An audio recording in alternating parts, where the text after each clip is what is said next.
Good morning, good morning, good morning. Today's the day that the Lord has made. Let us rejoice and be glad in it. So, what day is today? Well, today is Thursday. It's Blessed Thursday. And the time is, I think it's almost 9 o'clock in the morning. I'm having my water, because I'm done drinking my cup of coffee. So I'm having my morning water. I'm staying hydrated and I am soaking under the sun because I need some sunlight.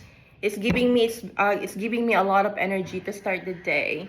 Okay. Anyway, so here's the flower for I don't know how long this will last, probably a week. So I have Birds of Paradise. My mom picked it up. And then I also have Rosal. So I picked this Rosal this morning. This is one of my favorite because it smells really good. Or I think it is called gardenia, right? Gardenia. And Rosal here in our local dialect, local terminology, local name, but I think this is what you call gardenia. Gardenia, right? Yep. Okay.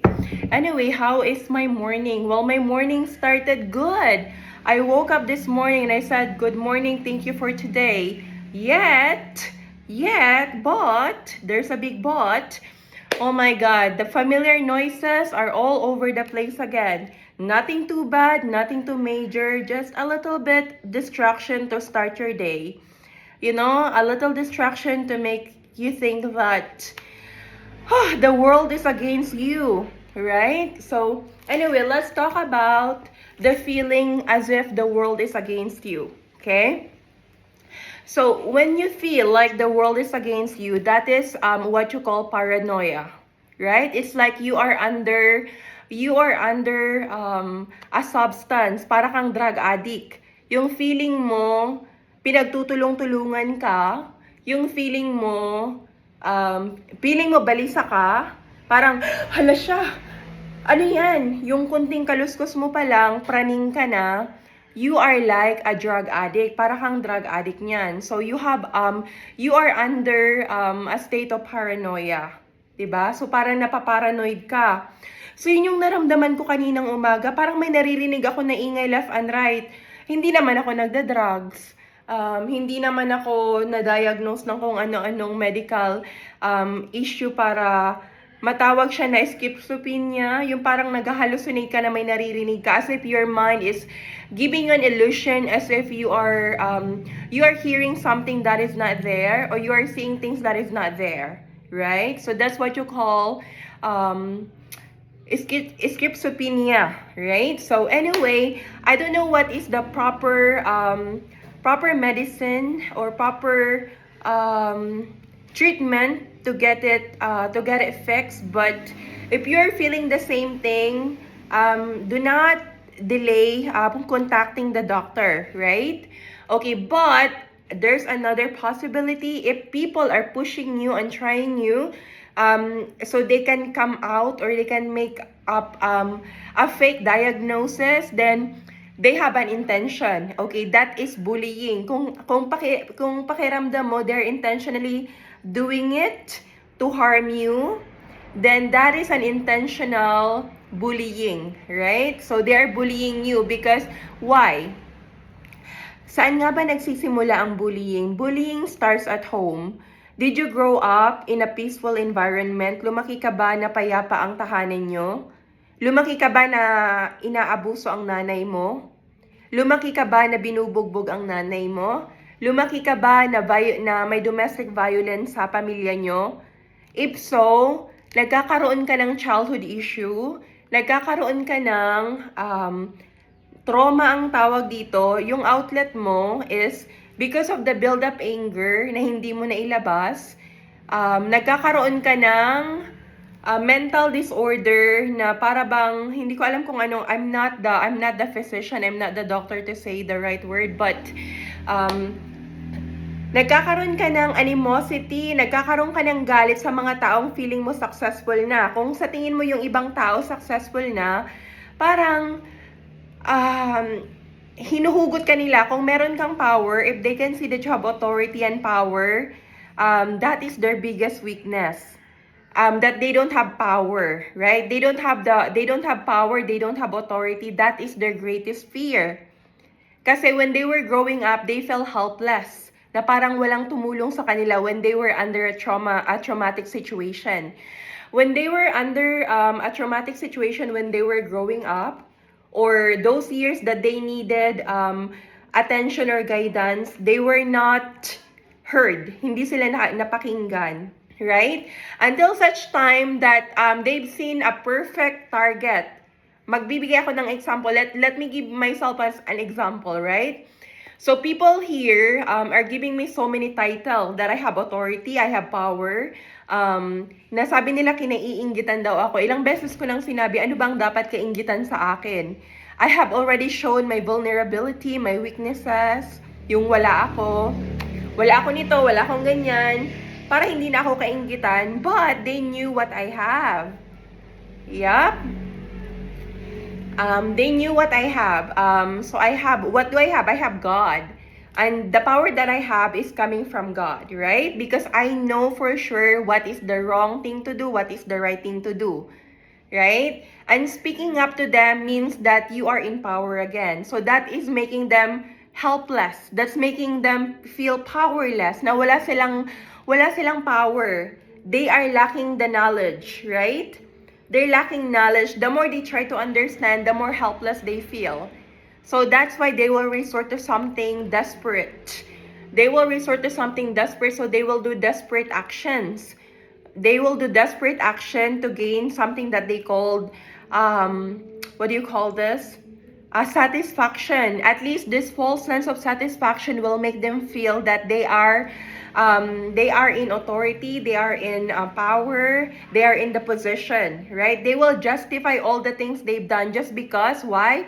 They have a deep issue that has not been resolved yet, right?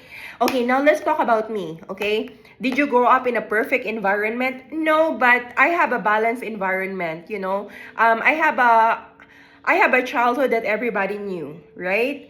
Do I have a childhood issue?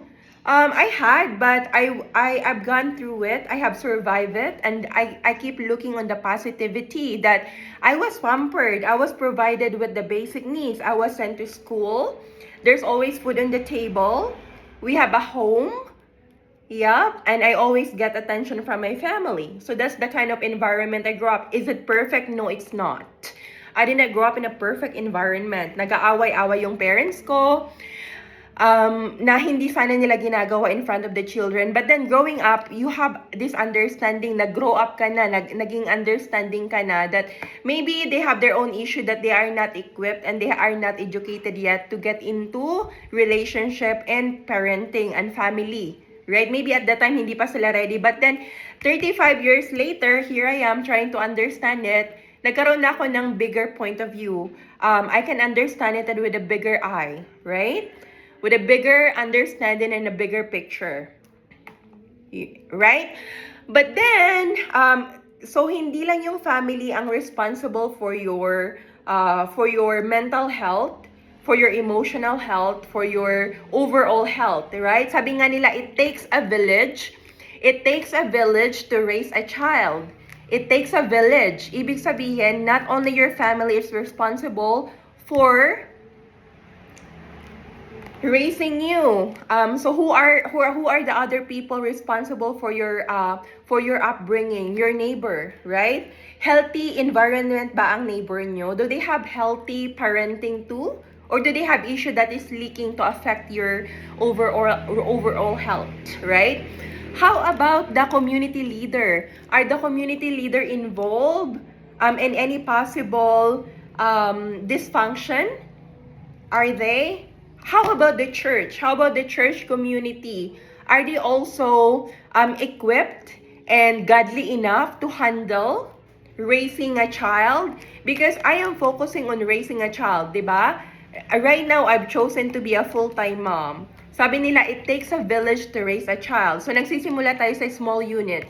We're starting from the very small unit, from the family, neighbor, community leaders. What else? Church. And what about school, right? So, school, which is another issue that I will leave to the PTA, right? So anyway, yun na yung that is my topic of the day, right? So right now, I am seeing nothing but issues.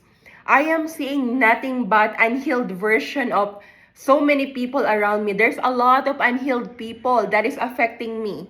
I've already healed. So I am thankful. I am testifying that I have already come out and come out stronger, right?